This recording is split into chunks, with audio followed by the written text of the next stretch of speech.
Good morning, kaibigan, or good afternoon. Kamusta kayong lahat? Nandito kami sa may Magic Mountain, malapit sa LA. Inisita namin ng anak ko. Ayan ang minimum wage dito ngayon, ha. McDonald's yan, ha. $17 to $20 per hour yan, per hour, ha. Kadalasan yan full time kasi tourist attraction area tong lugar na to, eh. Kaya maganda yan, maganda umpisa yan. Madaling matanggap dyan. Saka marami nag-hire dito sa lugar na to.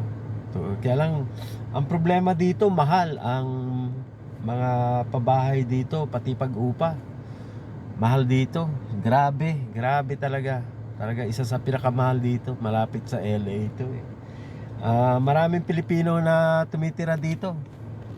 Yung sa tawag nila Santa Clarita o kaya Silmar, yung mga ibang ano dyan, mga bagong dating dito, nakakabili doon sa Santa Clarita.